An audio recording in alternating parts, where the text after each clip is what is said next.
ચાલો આજે આપણે વાત કરીએ ગુજરાતની એક બહુ જ ખાસ યોજના વિશે. આ યોજના દીકરીઓ માટે છે, એમના ભવિષ્યને ઉજ્જવળ બનાવવા માટે. નામ છે એનું વ્હાલી દીકરી યોજના. તો ચાલો એને બરાબર સમજીએ એકદમ સરળ ભાષામાં. જુઓ, આ માત્ર કોઈ સરકારી યોજના નથી. આ તો જેમ કહેવાય છે ને, દીકરીના ઉજ્જવળ ભવિષ્ય માટે સરકારની સંવેદનશીલ ભેટ. ખરેખર આ એક એવી ભેટ છે જે દીકરીઓના સપનાઓને પાંખો આપી શકે છે. તો સવાલ એ છે કે આખરે આ વ્હાલી દીકરી યોજના છે શું અને કામ કઈ રીતે કરે છે? બહુ સિમ્પલ છે. આ યોજના દીકરીના જન્મથી લઈને એ 18 વર્ષની થાય ત્યાં સુધી એના જીવનના દરેક અગત્યના પડાવ પર, જેમ કે ભણતર અને બીજું ઘણું બધું, એના માટે આર્થિક રીતે મદદરૂપ થાય છે. મુખ્ય હેતુ એક જ છે: દીકરીને આત્મનિર્ભર બનાવી, સશક્ત બનાવી. અને આર્થિક મદદ એટલે કેટલી? તો આ યોજના હેઠળ દરેક દીકરીને કુલ મળીને 1,10,000 રૂપિયાની મોટી રકમ મળે છે. હા, 1,10,000. પણ આ પૈસા એકસાથે નથી મળતા. એ દીકરીના જીવનના અલગ અલગ મહત્વના તબક્કાઓ પર આપવામાં આવે છે. કેવી રીતે? ચાલો જોઈએ.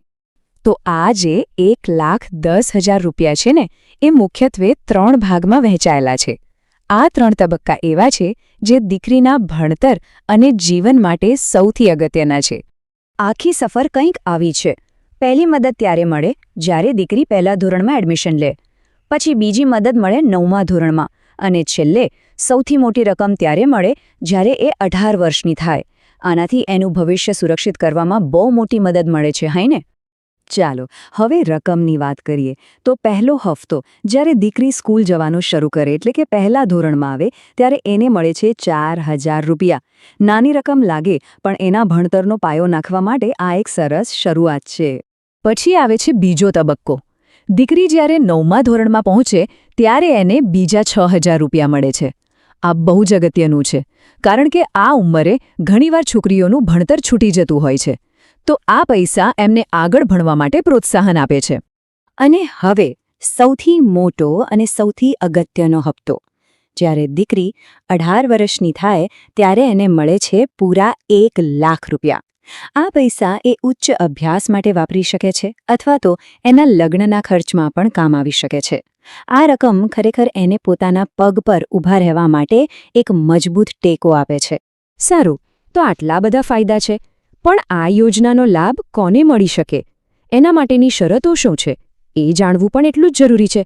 તો ચાલો ફટાફટ એની પાત્રતા અને શરતો જોઈ લઈએ. જુઓ, મુખ્યત્વે 3 શરતો છે. બરાબર ધ્યાનથી સાંભળજો.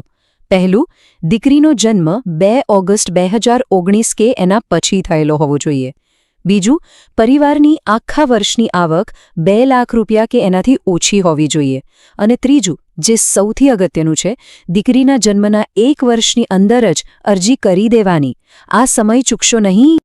ઓકે, શરતો તો સમજાઈ ગઈ, પણ હવે અરજી કરવી કઈ રીતે? એ પણ બહુ સરળ છે. ચાલો એની પ્રોસેસ સમજી લઈએ. અરજી કરવા માટે તમારે આમ તો મુખ્ય 3 ડોક્યુમેન્ટ્સ જોઈશે. પહેલું, દીકરીનું બર્થ સર્ટિફિકેટ, એટલે કે જન્મનો દાખલો. બીજું, માતા અને પિતા બંનેના આધાર કાર્ડ. અને ત્રીજું, આવકનો દાખલો, જે બતાવે કે પરિવારની વાર્ષિક આવક 2 લાખથી ઓછી છે. આટલું તૈયાર રાખો એટલે કામ ફટાફટ થઈ જાય. પણ આ ફોર્મ ભરવું ક્યાં? એ પણ જાણી લો. જો ગામડામાં રહેતા હો તો ગ્રામ પંચાયતમાં અથવા નજીકના આંગણવાડી કેન્દ્રમાં જઈને અરજી કરી શકાય છે. અને જો શહેરમાં રહેતા હો તો જિલ્લા મહિલા અને બાળ વિકાસ અધિકારીની જે ઓફિસ હોય ત્યાં જઈને અરજી કરવાની રહેશે. બસ આટલું જ. તો આ થઈ પૈસા અને પ્રક્રિયાની વાત. પણ આ યોજનાનો હેતુ ખાલી પૈસા આપવા પૂરતો જ નથી. એનાથી ઘણું મોટું ચિત્ર છે. આ યોજના દીકરીઓ માટે એક મજબૂત ભવિષ્ય, એક સશક્ત આવતીકાલ તૈયાર કરવાની વાત છે. ખરું કહું તો આ યોજનાનો અસલી મકસદ પૈસાથી ઘણો ઉપર છે. આનો હેતુ છે દીકરીઓના ભણતરને આગળ વધારવું, બાળલગ્ન જેવી કુપ્રથાને અટકાવવી અને સમાજમાં છોકરા-છોકરી વચ્ચેનો ભેદભાવ દૂર કરવો. ટૂંકમાં દીકરીઓનું સ્થાન મજબૂત કરવું. આ એક રીતે બેટી બચાવો, બેટી પઢાઓ અભિયાનને સાચા અર્થમાં સપોર્ટ કરે છે. તો છેલ્લે એક સવાલ સાથે આપણે આ વાત પૂરી કરીએ. શું લાગે છે? આ વ્હાલી દીકરી યોજના જેવી સ્કીમ્સ, શું એ ખરેખર સમાજમાં દીકરીઓનું ભવિષ્ય બદલી શકવાની તાકાત ધરાવે છે? શું એનાથી એમની સ્થિતિ વધુ મજબૂત બનશે? આ સવાલ પર વિચારવા જેવું ખરું?